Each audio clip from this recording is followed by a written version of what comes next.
Thank you, Chimpong. For our last guest speaker, we're going to have Yuhei Suzuki.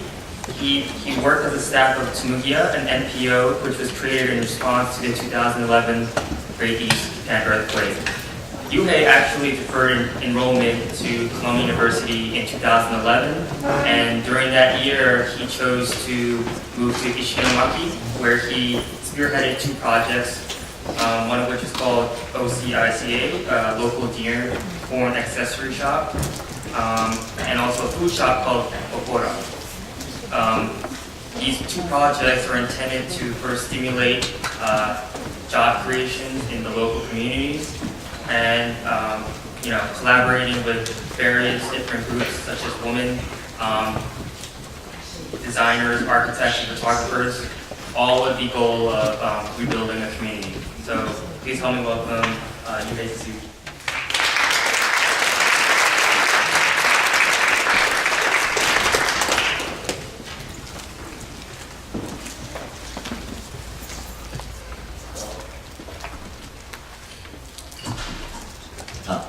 Hello.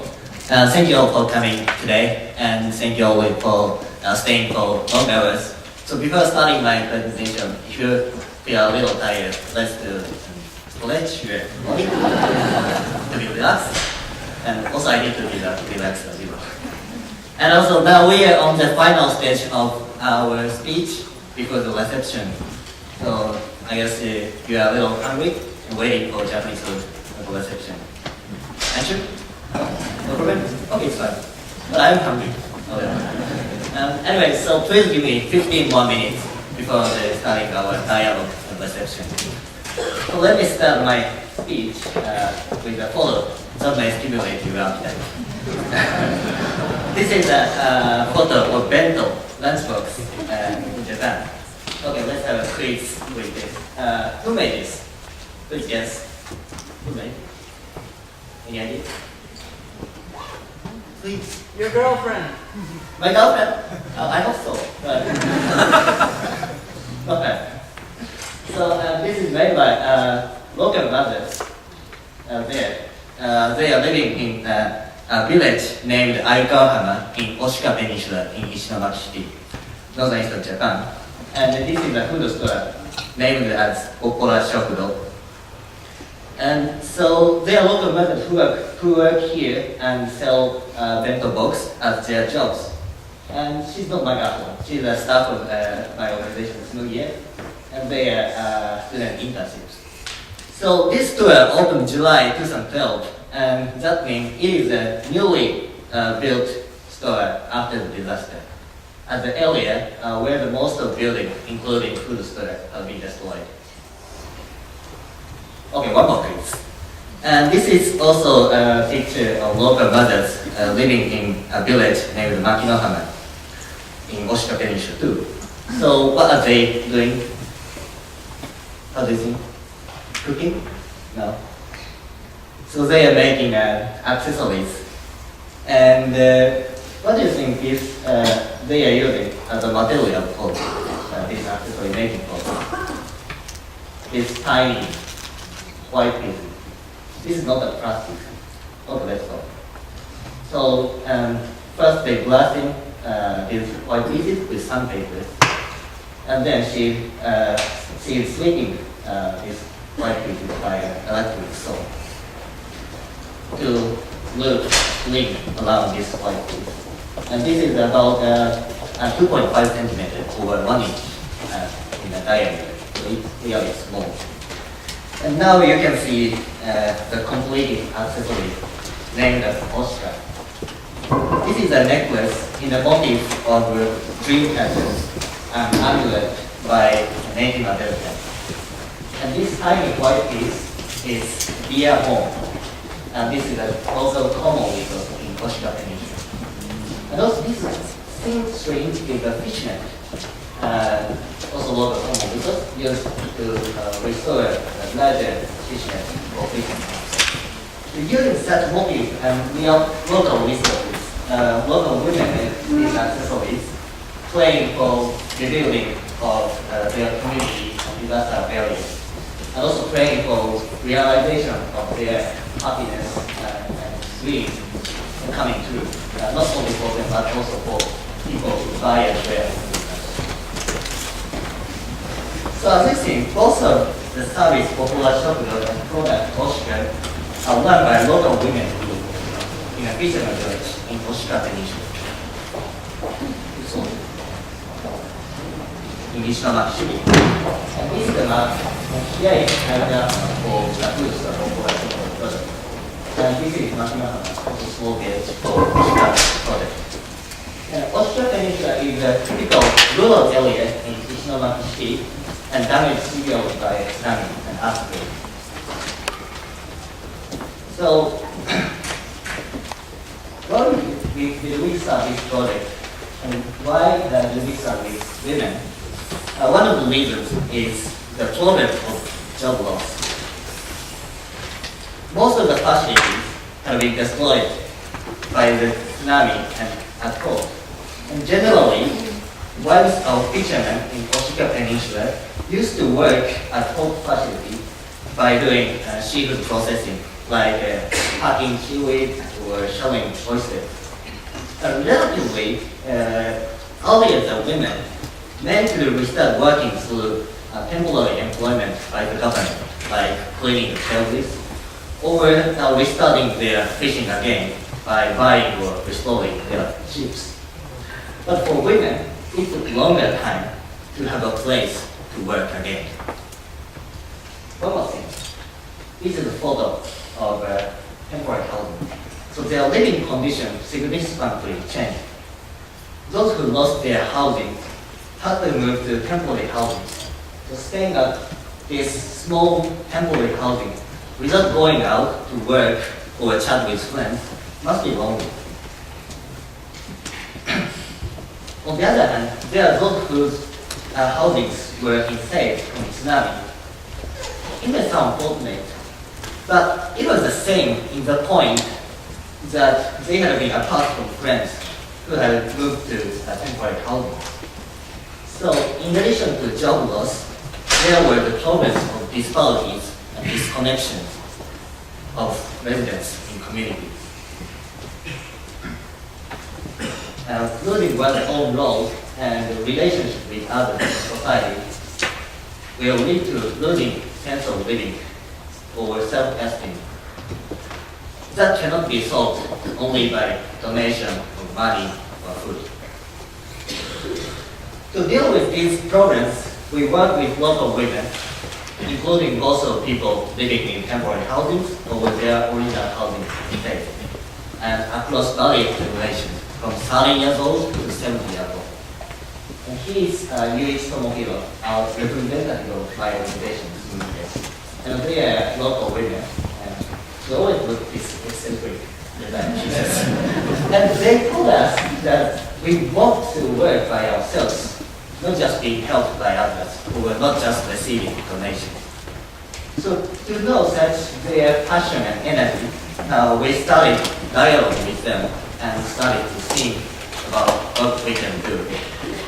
And we collaborate with various specialists such as designers, architects, and photographers. And each of us, including them and local women and us, looked for and could what we each of one could do in each time, regardless of conditions, such as big needs or supported. Then gradually we developed our project and our output was the photo I showed you for Oshika necklace and Boppora Shokudo. So well, it might sound like kind of wonderful or creative action, or it can be categorized as a social entrepreneurship project that created jobs and recovered community. You just go through the summary of our project. And also sometimes we will receive applause such as, oh, you are doing good things, helping victims in disaster areas. But actually, we never thought we were helping victims. And also, we didn't regard it as social or creative entrepreneurs. Rather, we just met, talked with, and listened to each one, the local area, and just thought of what we can do. So it was nothing special, but rather it was a sequence of tiny connections between each ordinary part. Let me tell you a few episodes related to our project. This one Oshika project participant, Yuhei Suzuki. She had previously lived in Takehama, a village next to Makinohama, a project site of Oshika. Her house was destroyed also by the tsunami, but as Takehama was really small village, temporary housings were not constructed there, so she moved to temporary housing in Makinohama. Several months after our project started, she confessed to us that she had hesitated to participate in our project at the beginning because she didn't know well about the Makinohama residents. And also she told us she's wondered many times whether she quit the project or not, because making accessories was very difficult for her age. But also she told us, now I feel so glad to have continued working with you without quitting. Tsunami was fearful for me, but on the other hand, tsunami led us to meet. I feel really happy. From 2012, her attitude dramatically changed. At first, she was trying to use an electric machine like drill or saw. So she said, I can do that. I only focus on dressing up and building fishmen. And I want to leave other tasks for younger women. But one day, she said to me, could you tell me how to use a drill or an electric saw? So I told her how to use them. Although her step was slow, but her skill improved gradually and steadily. Finally, one day soon before I would leave there and move to New York, she completed the whole process of Oshika making by herself without any help. So she said, how delightful I feel to complete my work by myself. I felt delightful. Same with her. Another one, she's Yuriko Toyoshima. She's the eldest participant member of the project. She had lost her husband 15 years ago, long before the tsunami, and had been living long alone. Thus, she said she really enjoyed participating in our work with others. And she attended almost every time to making Oshika accessories. And also she's good at cooking like this picture. And many times she made lunch for us. And after working, she said, you are my grandchildren, and I'm happy to see you eating my food. However, on the other hand, making accessories without mistakes and equal good quality was very, very difficult for her. Unfortunately, as the manager of the project, sometimes I had to refuse the one she made, telling that it didn't meet the standard of quality to sell in market. So she looked sad and upset with tears in her eyes.